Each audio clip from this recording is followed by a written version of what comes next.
Hello friends, welcome to Rajesh vlogs. ఈ వీడియోలో మీరు చూస్తుంది extra clear glass planted aquarium చేయబోతున్నాను. నేను ఫస్ట్ హార్డ్స్కేపింగ్ తయారు చేసుకున్నాను. 9 లీటర్ సాయిల్ వేసాను. Dragon stone, lava rocks, driftwood use చేయడం జరుగుతుంది. అండ్ ఇందులో నేను ఒక aquarium light and hang on filter use చేస్తున్నాను. ఒక 11 to 12 వెరైటీస్ ఆఫ్ ప్లాంట్స్ పెట్టడం జరిగింది. అండ్ మీకు ఈ లుక్ అనేది ఇప్పుడు కొంచెము ఫాగీ లుక్ ఉంటుంది. ఒక 24 అవర్స్ తర్వాత మీకు వాటర్ అనేది క్రిస్టల్ క్లియర్గా అనిపిస్తుంది. అండ్ ఫిషెస్ని మనం ఇమీడియట్గా యాడ్ చేయొద్దు, ఒక 1 వీక్ తర్వాత యాడ్ చేయాలి. నేను మళ్ళీ 1 వీక్ తర్వాత ఇందులో ఫిషెస్ యాడ్ చేసి మీకు చూపిస్తాను. ఇప్పుడు ఎలా ఉంటుందో చూడండి. ఇది పైనుండి లుక్. హ్యాంగ్ ఆన్ ఫిల్టర్ అనేది 24 అవర్స్ ఆన్ పెట్టాలి. లైట్ డైలీ ఒక 6 to 8 అవర్స్ మాత్రమే ఆన్ చేయాలి. ఇప్పుడు ఫిషెస్ యాడ్ చేసిన తర్వాత ఎలా ఉందో చూడండి లుక్. ఇది extra clear glass, 2 feet length, 1 feet height, 1 feet width.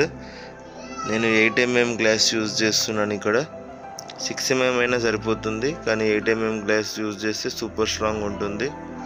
ఇందులో మనం ఓన్లీ 6 pairs ఆఫ్ ఫిషెస్ మాత్రమే యాడ్ చేయాలి. చాలా ఎక్కువ ఫిషెస్ని మీరు ఓవర్ క్రౌడ్ చేయొద్దు, మళ్ళీ బయోడ్ లోడ్ అనేది ఇంక్రీజ్ అవుతుంది. మీరు కావాలంటే ఈ ఫోర్గ్రౌండ్ ఏరియాలో మీరు మాంటే కార్లో కానీ, క్రిప్టోకాన్, వెండిటీ కానీ అలాంటి ప్లాంట్స్ పెట్టుకోవచ్చు. ఆర్ మీరు అనుబియాస్ కూడా పెట్టుకోవచ్చు ఈ ఫోర్గ్రౌండ్ ఏరియాలో. ఆర్ గ్లాసో స్టిగ్మా అని కూడా మనకు ఒకటి ఉంటుంది. ఇవన్నీ పాట్స్ దొరుకుతాయి, టిష్యూ కల్చర్ పాట్స్, అవి పెట్టుకోవచ్చు. మాంటే కార్లో కూడా బాగుంటుంది చూడడానికి, కానీ మీకు కాస్ట్ అనేది ఇంకా ఎక్కువ అయిపోతుంది అన్నట్టు అవన్నీ పెట్టడం వల్ల.